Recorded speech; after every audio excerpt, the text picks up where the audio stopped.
कुछ चीजें जो हम पहले पढ़ चुके हैं, मैं चाहता हूं कि हम उनको यहाँ पर रिपीट करें, उनको रिवाइज करें, और फिर आगे मजीद कुछ नई टर्मिनोलॉजीज में आपको बताऊंगा। ठीक है। इनमें सबसे पहले नंबर पर है rules of debit and credit. देखें, हम अपनी बहुत सारी क्लासेस में इन rules of debit and credit को बार बार बार बार रिपीट करेंगे, क्योंकि ये बहुत इंपॉर्टेंट चीज है। आप यकीन रखें कि ये बीइंग एन अकाउंटेंट सारी जिंदगी आपका पीछा नहीं छोड़ेंगी ये चीजें, rules of debit and credit. तो इसलिए आप इनको बहुत अच्छे तरीके से याद कर लें। ठीक है।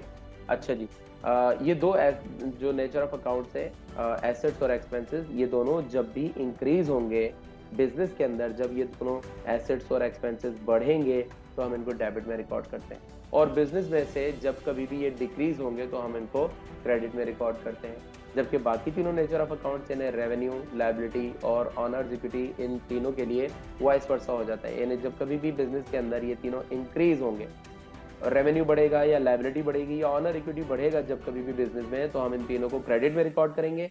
और इन्हीं तीनों को जब कभी भी ये डिक्रीज होंगे, कम हो जाएंगे, तो हम इन तीनों को डेबिट में रिकॉर्ड करते हैं।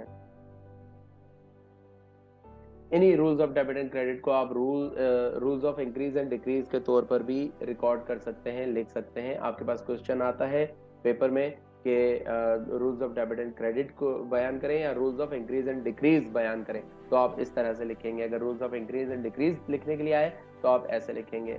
ठीक है। अगेन वही एसेट्स और एक्सपेंसेस, इनको हम डेबिट करते हैं जब कभी भी ये इंक्रीज होते हैं, और इन दोनों को हम क्रेडिट में रिकॉर्ड करते हैं जब कभी भी ये डिक्रीज होते हैं।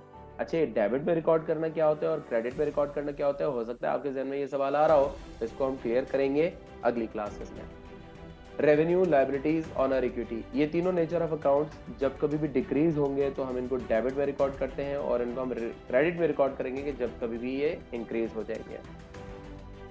इनको बाय डिफॉल्ट कहाँ रिकॉर्ड किया जाता है, यानी अगर हमें सिर्फ एसेट दिया गया हो और पूछा जाए कि एसेट का बैलेंस कहाँ होता है, तो आप लिखेंगे कि एसेट्स डेबिट होते हैं बाय डिफॉल्ट। इनकी रिकॉर्डिंग या बाय डिफॉल्ट ये कहाँ पर होते हैं, तो ये बाय डिफॉल्ट डेबिट में होता है। एक्सपेंसेस भी बाय डिफॉल्ट डेबिट होता है। रेवेन्यू, लायबिलिटी, ऑनर इक्विटी, ये तीनों बाय डिफॉल्ट क्रेडिट होते हैं। ठीक है। इन चीजों को आपने बहुत अच्छे से जहन नशीन कर लेना है।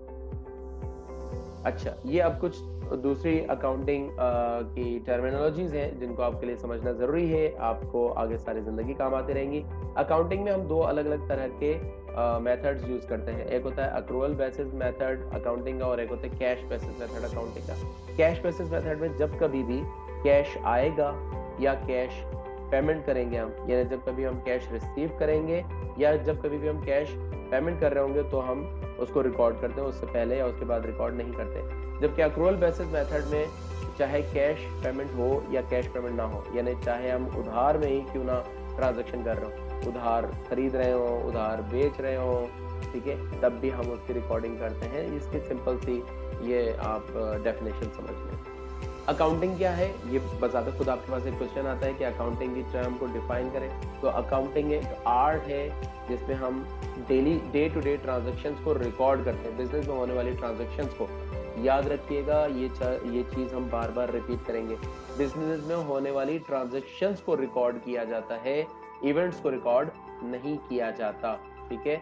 सिर्फ जब कभी भी कोई ट्रांजेक्शन होगी, यानी जब कभी भी कोई लेन देन होगा, उसको रिकॉर्ड किया जाता है। तो उस रिकॉर्डिंग के अमल को, उसे समराइज करने को, उससे रिजल्ट इंटरप्रेट करने का जो पूरा अमल होता है, जो प्रोसीजर होता है, उसको हम कहते हैं अकाउंटिंग।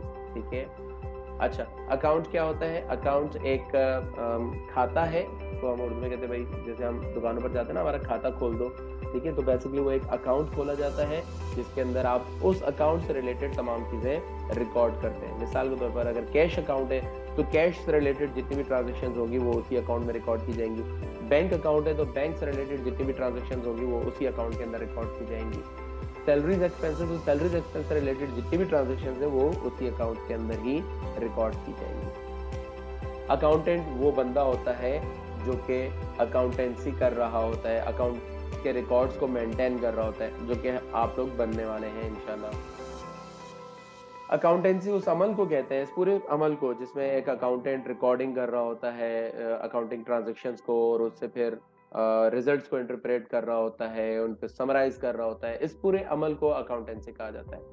ट्रांजैक्शन कहते हैं लेन देन को। जब भी हम कोई मामलात कर रहे होंगे, कोई लेन देन कर रहे होंगे, कोई डील कर रहे होंगे, कोई चीज बेच रहे हैं, कोई चीज खरीद रहे हैं, पैसे दे रहे हैं, पैसे ले रहे हैं, या उधार पे मामलात कर रहे हैं, तो इस अमल को हम कहते हैं ट्रांजैक्शन। ये अकाउंट्स की लैंग्वेज में इसको हम कहते हैं ट्रांजैक्शन। क्रेडिट ट्रांजैक्शन, जब कभी भी हम कोई ट्रांजैक्शन उधार में करेंगे, उधार में लेन देन करेंगे, तो उसको हम कहते हैं क्रेडिट ट्रांजैक्शन।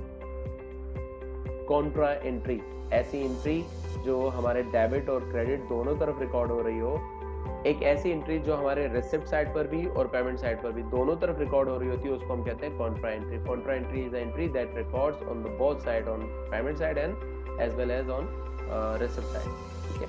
अच्छा, कॉन्ट्रा अकाउंट एक ऐसा अकाउंट होता है जो अब बेसिक अकाउंट को रिड्यूस कर रहा होता है, उसे माइनस कर रहा होता है। मिसाल के तौर पर ऑनर इक्विटी एक बेसिक अकाउंट है, ड्राइंग्स उसका कॉन्ट्रा अकाउंट है। ड्राइंग्स की वजह से ऑनर इक्विटी का जो अकाउंट होता है, उसका जो बैलेंस होता है वो कम होता चला जाता है। ठीक है। इसी तरीके से अलाउंस फॉर डेप्रिसिएशन की वजह से हमारे एसेट्स का अकाउंट भी कम होता चला जाता है। तो इनको हम कहते हैं कॉन्ट्रा अकाउंट। आगे आने वाली क्लासेस में आप इनको मजीद डिटेल से पढ़ेंगे।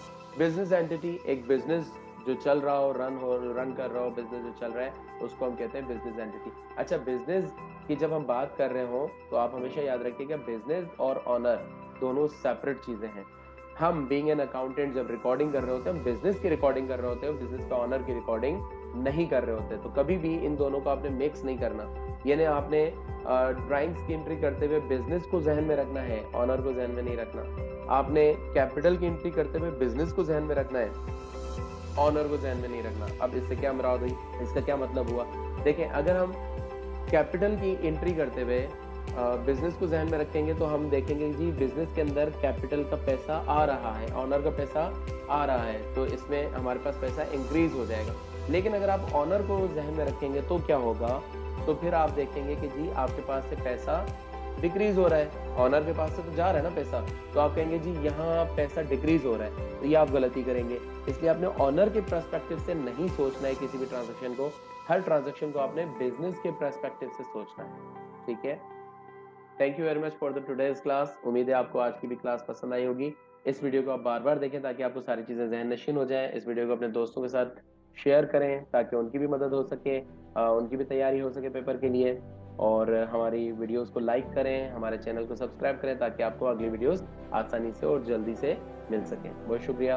अपना ख्याल रखें, अपने आसपास रहने वाले सब लोगों का ख्याल रखें, अपनी पढ़ाई पर खूब तवज्जो दें। जैसे कि हम हमेशा कहते हैं कि किताब से दोस्ती करें, किताब को दोस्त बनाएं ताकि इल्म आपके पास आ सके। अल्लाह हाफिज।